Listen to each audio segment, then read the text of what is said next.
Surah yang ke-28 adalah surah Al-Qasas yang bermaksud kisah-kisah. Dan tema bagi surah ini ialah apabila Allah membawakan kisah-kisah orang-orang yang bersama dengan kebenaran, Allah pasti membantunya. Jadi tema bagi surah ini adalah percaya kepada janji Allah sebagaimana kisah-kisah yang diabadikan dalam surah ini. Baik. Surah ini adalah surah Makkiyah yang membina keimanan, dan salah satu daripada kisah besar dalam surah ini adalah kisah Nabi Musa alaihissalam. Sehingga kan walaupun dikaitkan Nabi Musa tidak ada surah secara spesifik, surah ini adalah antara surah yang menyatakan profil bagi perjalanan hidup Nabi Musa alaihissalam. Dalam surah ini bermula dengan Tasimim, tilka ayatul kitabil mubin. Allah bersumpah ataupun menyatakan bahawa ayat Al-Quran itu adalah jelas nyata.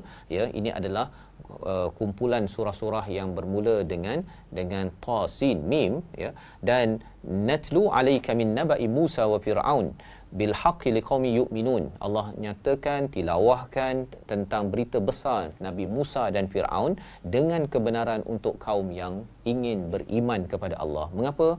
Kerana orang yang beriman dia akan sentiasa melihat bagaimana ciri orang beriman terdahulu. Inilah yang kita doa, siratal ladzina an'amta alaihim, jalan orang yang pernah engkau beri nikmat. Salah satunya kisah Nabi Musa.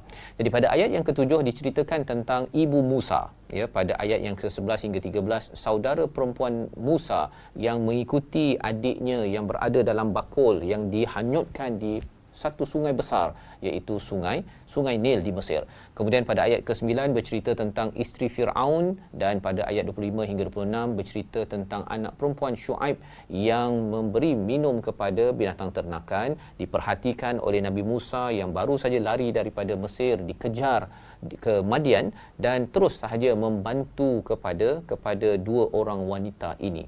Jadi dalam surah ini bercerita tentang peranan wanita dalam menolong agama adalah superb, adalah amat hebat. Seorang ibu kepada Nabi Musa, seorang kakak perempuan kepada Nabi Musa, iaitu ibu angkat kepada Nabi Musa, dan juga kepada bakal isteri kepada Nabi Musa alaihissalam. Jadi ini adalah satu penyataan tentang kisah yang penuh dengan panduan. Dan lebih daripada itu, apabila kita melihat salah satu babak dalam kehidupan Nabi Musa ini, ketika susah masih lagi Nabi Musa ini berbuat baik, dan ketika berbuat baik itu terus berdoa. Pelajaran untuk kita, ya, apabila kita berbuat baik, cepat-cepat banyak-banyakkan kita berdoa, mohon Allah mudahkan urusan perjalanan kisah hidup kita.